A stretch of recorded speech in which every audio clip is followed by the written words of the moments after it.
opened my eyes to a sound in the distance. My black and blue comforter obstructed my view, but I rolled to my back and I blearily glanced around my darkened bedroom. Nothing seemed out of the ordinary. So what woke me? That strange noise.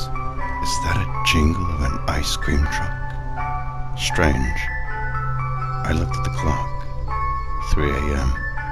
No one in their right mind should be alive at this time. I went to roll over and go back to sleep, but stopped. That's not the noise that woke me.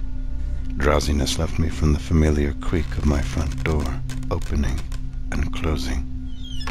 My adrenaline spiked as I jumped out of bed and grabbed the baseball bat placed by the right table. I cautiously walked to my open bedroom door, both hands holding the handle of the bat in an iron grip, and peered out into the hall. I ignored the tremble in my arms as I stepped out of my bedroom and made my way to the main part of the house. My bare feet made no noise on the hardwood flooring. The light rustle of my sleep pants couldn't compare to the pounding of my heart in my ears. The light switch was right by my left shoulder. I reached out for the switch and took a deep breath before turning the light on. The living room and kitchen of my 2-bedroom house flooded with light. I braced myself for an assault that never came. I glanced around for an intruder and visibly wilted with relief when I found the living room and kitchen empty. Thank God, I thought as I ran my hand through my chestnut brown hair. I'm not much of a fighter. I went through the kitchen with the firm hold still on the bat just in case, not yet feeling safe. I checked the screen door that led to the backyard, ensuring that it was locked. I then went to the front door. I startled when I saw both locks undone. There's no one in the house, I told myself, turning both locks. There's no one in the house. I turned back to the hall and glanced around the living room and kitchen one more time before flipping the light back off.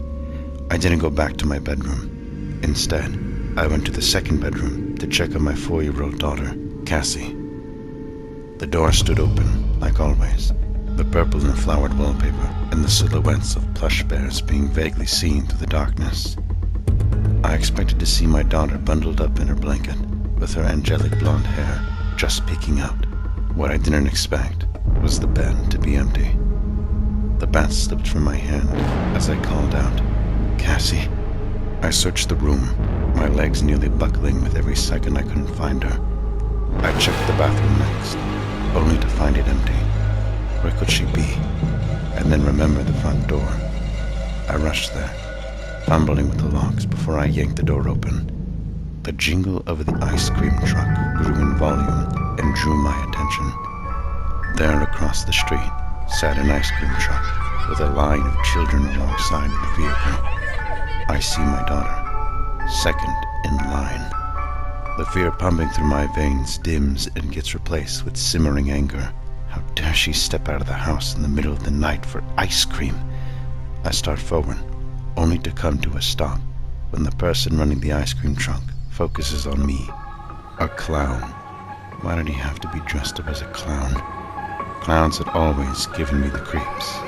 Chills ran down my spine at the hard stare, and then the clown's lips spread and formed into the most malicious smile I've ever seen. His hand snapped out and snatched the child at the window, yanking the young boy to the small window. Without thinking, I sprinted to the children, especially to my daughter, who stood next in line. I swung my bat, not realizing until now that I had picked it back up, and hit the clown in the face. I spun around, wrapping my arms around Cassie and planning on carrying her far away from the truck. The other children I would have to worry about later, but my daughter had to come first. Before I could take a step, a sharp tug on my hair jerked me backwards. I yelped at the searing pain in my scalp and clawed furiously at the hand that continued to pull me back. A scream tore from my throat, the razor-sharp teeth ripping into my shoulder. Hot liquid ran down the front and back of my chest, and to my horror, I realized it must be blood. For a split second, I think I'm going to die. But that thought fades, and the drive to live soars I blindly searched for my fallen bat, and when I grazed the wood, I gripped the handle like it's my only savior. With all the strength I could muster, I swing the bat at the head, tearing my shoulder into ribbons. I hit the ground hard. I gasped, the pain in my shoulder blinding. I attempted to push myself up, but a wave of dizziness overcame me. I had to move. I had to get my daughter and run.